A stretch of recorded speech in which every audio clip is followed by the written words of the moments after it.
Di sini ternyata yang namanya tauhid, ilmu su'ul akidah, itu ada 3 macam. 3 macam tauhid yang perlu diketahui oleh orang banyak adalah yang pertama rububiyah. Tauhid rububiyah itu adalah harus mentauhidkan hanya satu, yaitu Allah Subhanahu wa Ta'ala. Tiada Tuhan selain Allah. Allah yang Maha Pencipta, Allah yang Maha Memberi rezeki, dan Allah yang menciptakan segala alam semesta. Tiada Tuhan selain Allah. Sesungguhnya zat Allah Subhanahu wa Ta'ala yang sangat sempurna. Dan yang kedua itu adalah tauhid uluhiyah. Tauhid uluhiyah mentauhidkan segala sesuatu tempat peribadahan, baik yang zahir maupun yang batiniah. Nah, di sini kebanyakan orang tidak semua menerima tauhid uluhiyah. Karena kaum musyrikin Quraisy menerima tauhid rububiyah karena hanya Allah Subhanahu wa Ta'ala Sang Maha Pencipta.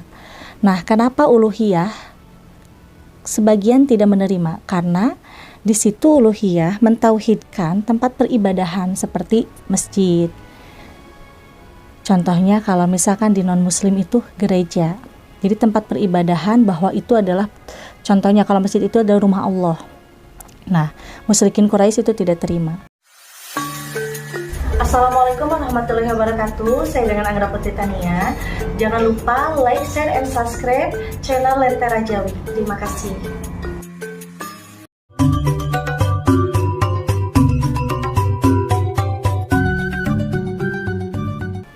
Tetapi sesungguhnya tauhid uluhiyah itu sangat penting bagi umat muslim. Pentingnya di situ tempat peribadahan yang harusnya dijadikan tempat memohon dan munajat kepada Allah Subhanahu wa Ta'ala yang dijauhkan dari najis. Karena kita berdoa itu harus di tempat yang bersih, yang suci, yaitu masjid, tempat peribadahan. Nah, yang ketiga adalah asma wa sifat. Asma wa sifat adalah mentauhidkan Allah dan zat nama-nama Allah yang disebut dengan Asmaul Husna. Karena sesungguhnya manusia dilahirkan ke muka bumi ini bersama fitrahnya masing-masing. Fitrah ketauhidan itu yang harus diolah dan dijaga oleh manusia itu sendiri agar bisa terjaga dari hal-hal yang tidak diinginkan atau hal-hal godaan dari syaitan. Di situ asma wa sifat masuk ke dalam 4 macam. Ada tahrib, ada ta'tib, ada takib, dan juga ada tasbih. Nah, di situ kita harus selalu mengamalkan zat-zat nama Allah Subhanahu wa Ta'ala yang ada di dalam Asmaul Husna. Kenapa Asmaul Husna nilainya 99? 99 itu dibagi 4 dengan tadi yang saya sebutkan ya. Tatib, takib, tahrib, dan juga tasbih. Nah, di situ kita perlu mengimani dan mentauhidkannya. Mengimani Allah Subhanahu wa Ta'ala, mentauhidkan Allah Subhanahu wa Ta'ala di dalam su'ul ilmu akidah. Sangatlah penting kita mempunyai ilmu tauhid. Tanpa ilmu tauhid, hidup kita akan guncang, tidak akan mempunyai pendirian yang teguh.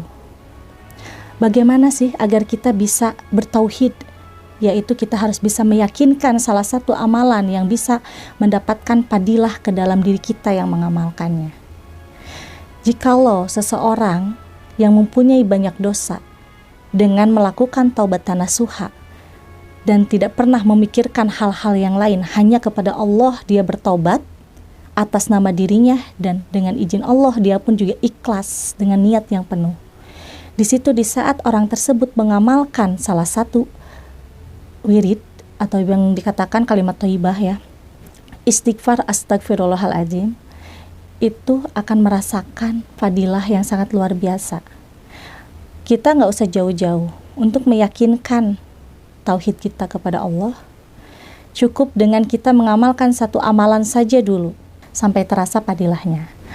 Nah, di situ kita akan yakin dengan adanya Allah Subhanahu wa Ta'ala. Dan contoh apa lagi yang bisa membuat kita bertauhid kepadanya? Yaitu kita harus bisa mendapatkan mahabbahnya dari Allah Subhanahu wa Ta'ala. Tasbih. Tasbih mungkin sebagian orang bilang bahwa kita bertasbih itu bid'ah. Sebenarnya tasbih itu termasuk ke dalam asma wa sifat tauhid. Tasbih yang harus kita jalani dan yang harus kita lakoni itu dengan kita menggunakan hitungan yang disebut dengan tasbih. Kita harus bertasbih dengan membacakan Allahu Akbar la ilaha illallah dengan menggunakan hitungan yang disebut dengan tasbih. Mungkin sebagian orang bilang bahwa kita bertasbih memakai tasbih itu bid'ah. Padahal sesuai yang ada di dalam Quran surat Al-Mu'minun dan juga sesuai yang ada di dalam Quran surat Al-Imran, bahwa kita membacakan kalimat-kalimat thayyibah, intinya bertasbih, kita harus ada hitungan. Kenapa harus ada hitungan? Di dalam Al-Quran aja setiap surat ada beberapa ayat, itu namanya hitungan. Nah, kita pun juga membacakan kalimat thayyibah dengan bertasbih harus ada hitungan. Contoh, kita membacakan Allahu Akbar memakai hitungan. Tasbih itu kan ada yang 33, ada juga yang 100 atau 99 ya. Dan di situ pun kita harus ada hitungannya. Membacakan Allahu Akbar dengan tasbih yang nilainya 33, kita bisa membacakan 3 kali berturut-turut. Berarti hitungannya 99. Kalau kita membacakan la ilaha illallah dengan tasbih yang hitungannya 100 dikali 3, berarti itu hitungannya 300. Sebenarnya di dalam Quran surat Al-Imran ya, jikalau kita bertasbih harus ada hitungan ganjil. Dan dari mana adanya tasbih? Tasbih itu dibuat pada saat itu oleh Kanjeng Nabi Ismail. Kanjeng Nabi Ismail pada saat itu membuat tasbih untuk berhitung dalam kita bertasbih menggunakan kayu kaboa pada saat itu. Kayu kaboa yang Nabi Ismail dapat itu ada di padang pasir yang pada saat itu dekat dengan batu Nabi Ibrahim. Di situ awal mulanya ada tasbih. Nah, di sini tauhid yang dimaksud dengan tauhid asma wa sifat selain bertasbih, tadi ada yang disebutkan dengan tauhid ya. Tauhid itu apa? Tauhid itu adalah penyempurnaan diri kita di saat kita berdoa kepada Allah harus seperti apa agar doa kita dikabul. Yaitu tadi, niat yang penuh, bersuci diri, dan mengamalkan dengan ikhlas tanpa ada maksud dan tujuan, hanya karena Allah. Jadi di sini tauhid itu ada 3 macam yang perlu orang ketahui, yaitu rububiyah, uluhiyah, dan asma wa sifat. Kebanyakan di zaman sekarang ini tidak percaya dengan ilmu tauhid. Padahal ilmu tauhid sangatlah penting bagi diri kita agar kita bisa membedakan mana yang masuk ke dalam su'ul akidah dan mana yang bukan. Nah, di sini pun juga banyak cerita ya tentang waliullah yang sakti mandraguna, bisa jalan di atas air dan juga bisa menghilang. Apakah itu menggunakan ilmu tauhid? Itu jelas menggunakan ilmu tauhid dengan keyakinan yang disebut dengan tauhid. Itu sangat penting karena keyakinan yang 100% kepada Sang Maha Pencipta. Dengan ada salah satu doa yang selalu diamalkannya, itu akan menjadikan barokah ke dalam dirinya.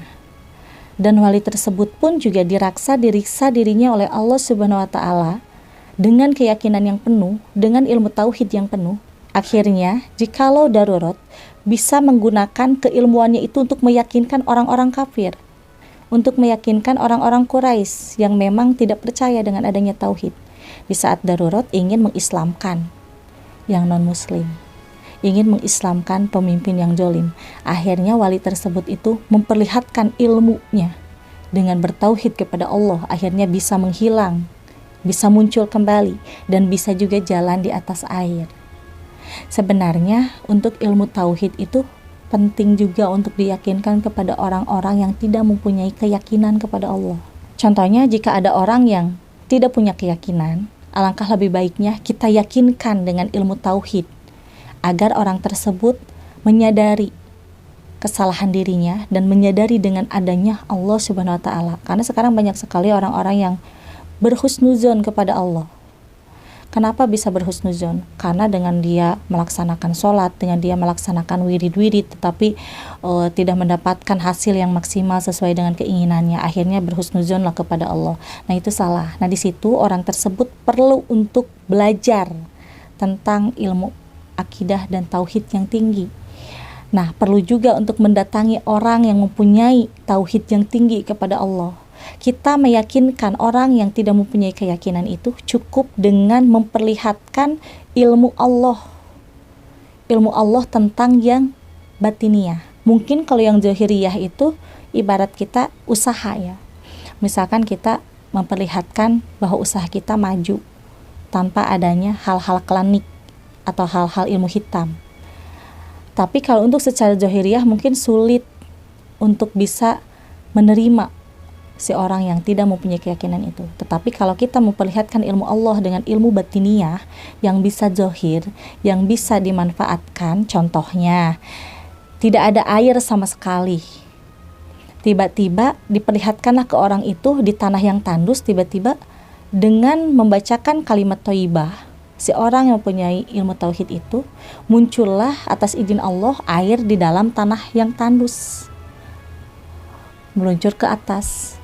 Dan air itu sangatlah deras, sangatlah subur, sampai bisa memenuhi dan juga menghidupi seluruh kampung di tanah yang tandus itu.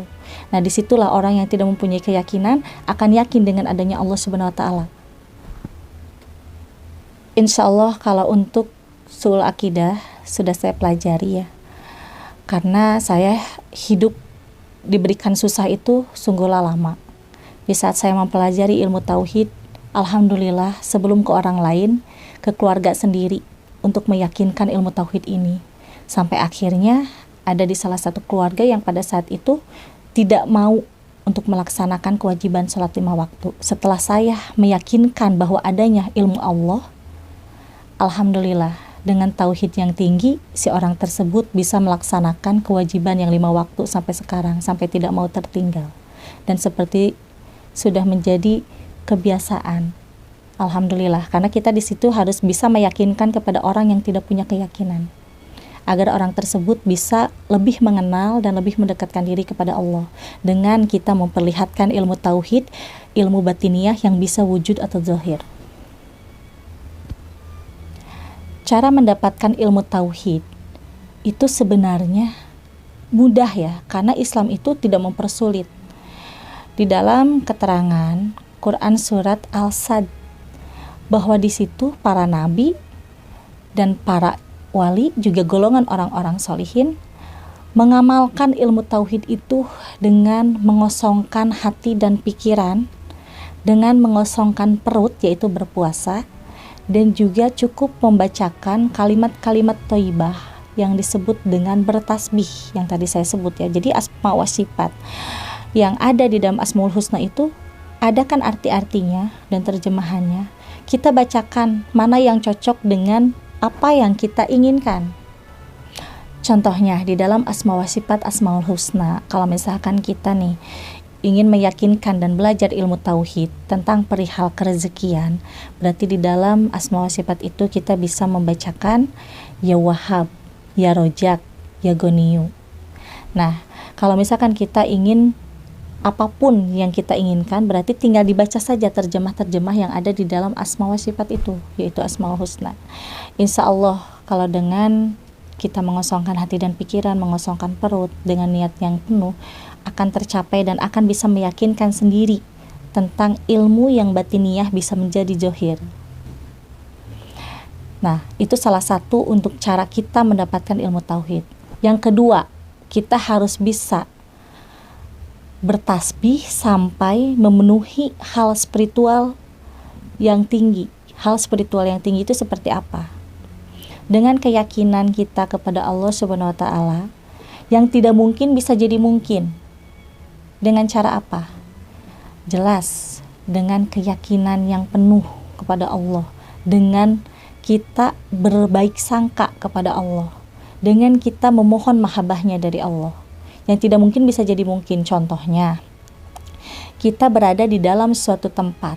Pernah saya merasakan Bahkan mungkin bukan hanya rasa, ini nyata. Saya masuk ke dalam suatu tempat. Di tempat itu kosong, yaitu kamar kosong, dan saya di situ mengamalkan salah satu surat yang ada di dalam Al-Quran. Setelah saya mengamalkan lebih dari 1000 kali, di situ seperti hampa, seperti merasa keheningan malam. Dan di saat buka mata, saya sudah berpindah tempat, tidak di tempat itu lagi, tetapi ada di salah satu lautan, dan saya pun juga di situ berwudu. Itu nyata di saat saya mengamalkan tawasul malaikat Jibril. Disitulah saya yakin dengan adanya Allah Subhanahu wa Ta'ala, dan di situ saya yakin bahwa saya harus mengimani dan mentauhidkan Allah Subhanahu wa Ta'ala, karena saya pribadi yang pernah mengalami hal tersebut. Alhamdulillah, dengan saya mengalami hal tersebut, tauhid sampai sekarang tidak pernah tergoyahkan.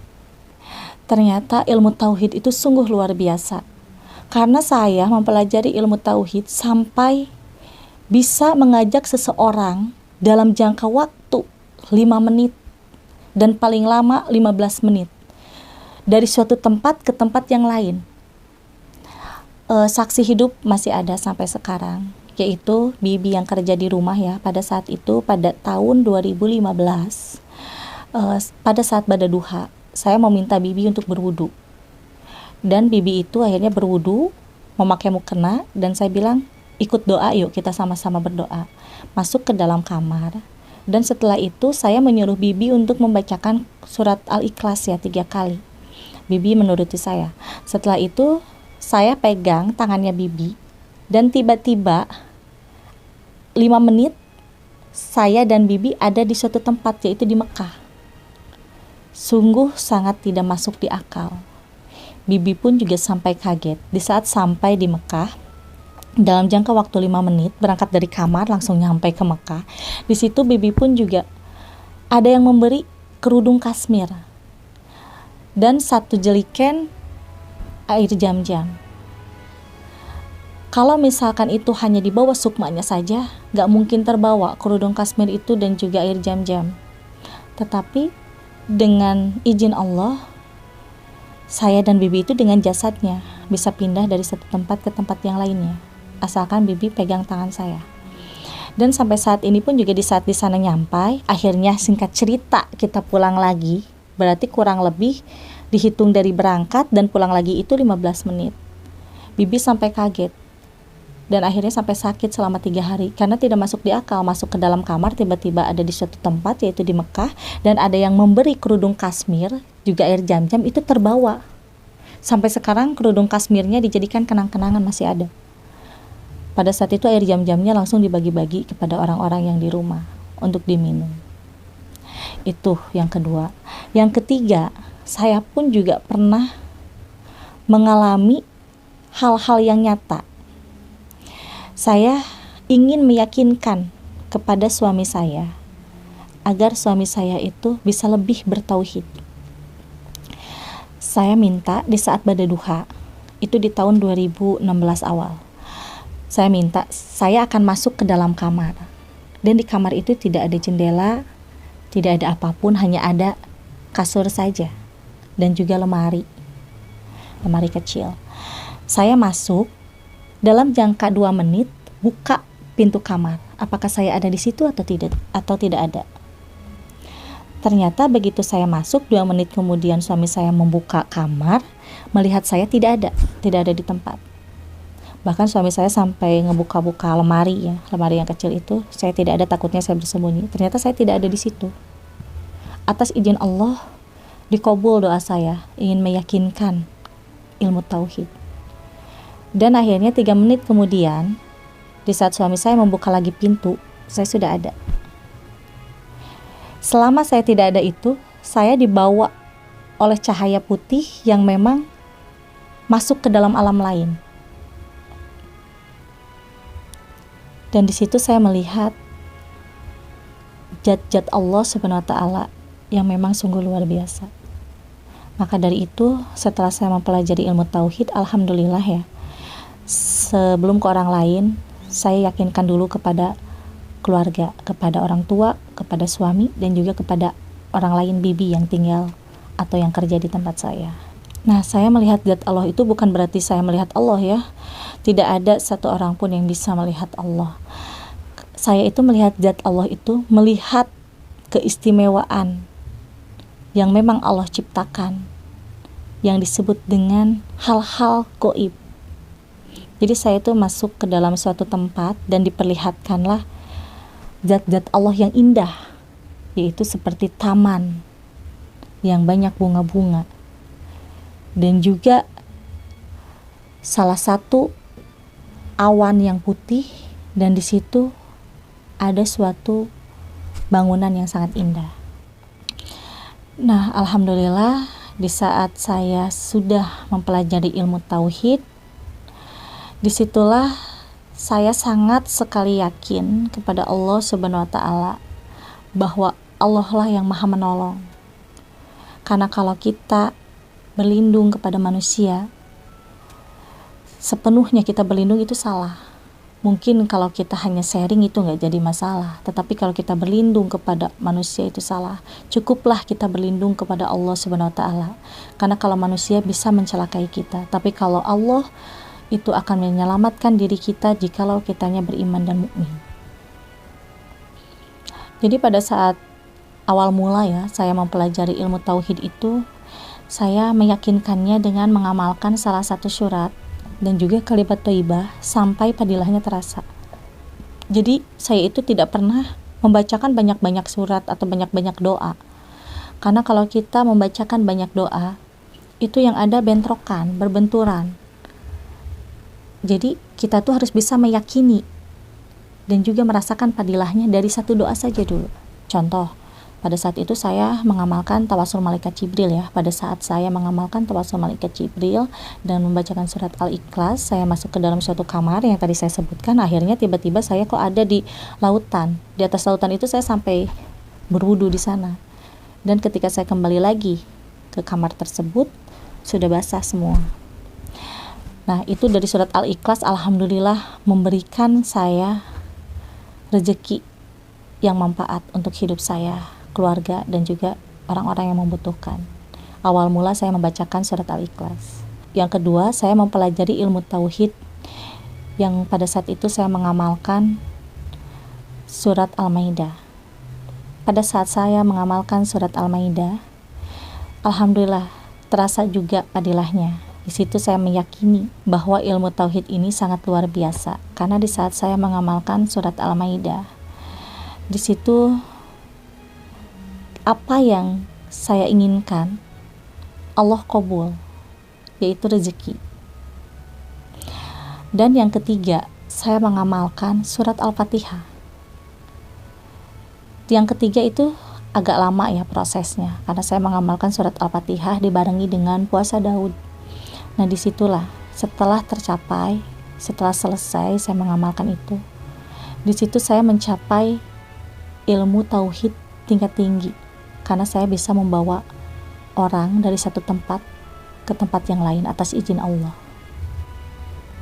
Nah, makanya setelah saya mengamalkan ilmu-ilmu tauhid itu, ternyata benar bahwa kita itu jangan banyak-banyak untuk membacakan amalan. Cukup hanya satu saja. Setelah terasa padilahnya, baru kita mengamalkan doa yang lain. Begitupun juga dengan kita bertasbih ya. Kalimat thayyibah yang mana dulu nih yang akan kita baca? Contohnya Allahu Akbar, La ilaha illallah, atau Subhanallah gitu. Ya sahabat IMP, mungkin sekian dari saya. Insya Allah kedepannya saya akan membahas tema yang lainnya. Dan saya pun juga akan membahas tentang kisah nyata yang pernah saya alami pada saat itu. Mungkin saya pamit undur diri. Wassalamualaikum warahmatullahi wabarakatuh.